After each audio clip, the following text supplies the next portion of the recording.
So behind us is probably the sort of the key thing one of the key landscape things we've been doing as part of Greenwich Park Revealed, and that is to recreate elements of Charles II's landscape and showing what he was trying to do here, which is to build a cascade in the park. So Charles's vision for the park, when he was redeveloping the park in the 1660s, was to sort of create this Baroque landscape, and as part of that he wanted a water cascade like the one you see at Chatsworth today. And so there was going to be water coming from the top of the hill to the bottom over a series of terraces. He put those earth terraces in place, but the scheme was never completed, it was abandoned. But what we wanted to do was show those terraces as part of his landscape vision for the park, and that's what we've recreated behind us. The reason this is here, it's all part of this sort of design. So when Charles was in exile in France during the Civil War, he met various sort of garden designers, and also he lived with Louis XVI. And so he was inspired by the gardens he saw at places like Versailles. And Louis agreed to let him work with his garden designer, Andrew Mayfield, to sort of create a vision for Greenwich Park. What we can see behind us towards the palace is the parterres that Andrew Mayfield had developed.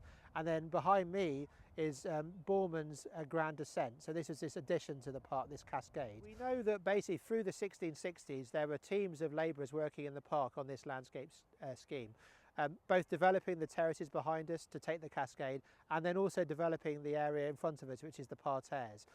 To do that, they had to drop effectively the hillside as well to create this sort of levelled area. So it's a huge landscaping operation, and a lot of the sort of quarries and other lumps and bumps in the park are probably associated with that landscape work to create this vision for the park.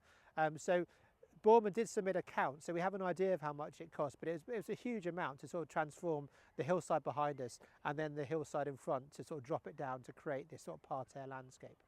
It probably would have been about a sort of 10-year project working through the 1660s. So from the point Charles returns and becomes king again, decides that Greenwich is the place he wants to develop further as his key palace in London, and then it continues until he sort of runs out of money or decides he's going to sort of develop Hampton Court and other sites rather than Greenwich at this end of London. There are probably a number of reasons. We're not quite sure for certain, but the Dutch had just raided Chatham, which is the big naval facility just down the river. They'd also just had the plague in London and the Great Fire. And so I think there were a lot of sort of strains on Charles's budget, and perhaps he felt a bit exposed here. And so Greenwich, his vision for Greenwich is not completed. So the palace which he started to build, all of that work stops, and then it's later completed as part of the Old Royal Naval College. But his sort of vision for Greenwich as his sort of key place to live and for his key park is sort of halted at that point in the sort of later 1660s. When the scheme was abandoned, Charles still wanted to spend some money in the park, and so in 1675 he builds Flamstead House, which becomes the Royal Observatory behind us.